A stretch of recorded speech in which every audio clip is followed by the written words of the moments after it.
Hello beautiful people, it's Sandro There's a couple things I wanted to show you guys today. This cool set of stairs, these custom cold roll 1/4 inch steel stairs.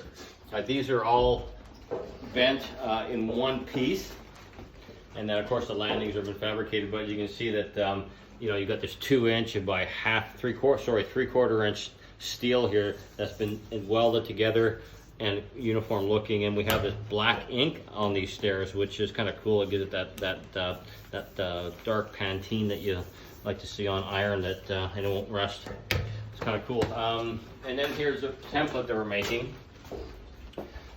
with my cool looking eyes there.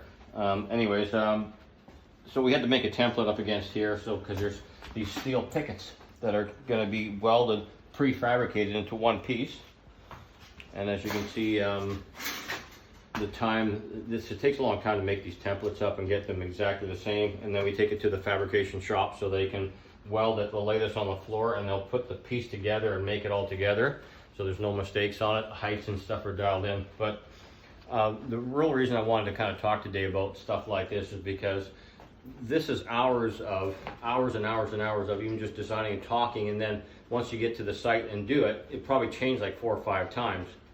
And what I've been finding lately is there's so many, the details in houses are so complex, and there's so many of them that the changes are happening a lot more than they should be. And it's not necessarily the fault of the owner or the architect or something like that. I think because there's just so many choices available out there, and sometimes getting on the site, you can get a finer idea or a better idea how that's actually going to work when you get it on the site and you're actually building it, so as opposed to having it on paper. But for us as builders and the tradespeople, of course everybody wants to get the best price they can on whatever they're doing. So everybody's trying to price and be fair competitively with their pricing.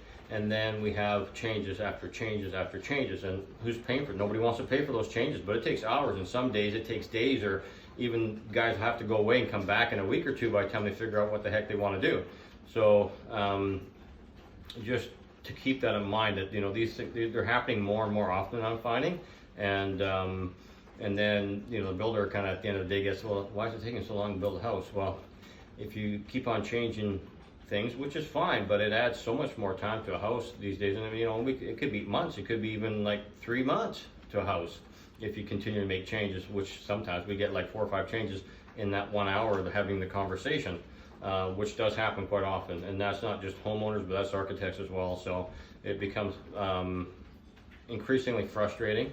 So my best solution for that is really understand what it is you're doing, and have a competent designer to pick out and have all this stuff shown to you, look at it, and do the homework before you even start building, and have everything documented and itemized, and make the changes before you actually start building, because it'll save you one heck of a lot of time, and it will save you money, because typically changes, they usually cost money no matter what. They're always costing more. So there's your tip for the day. Take care, guys. See ya.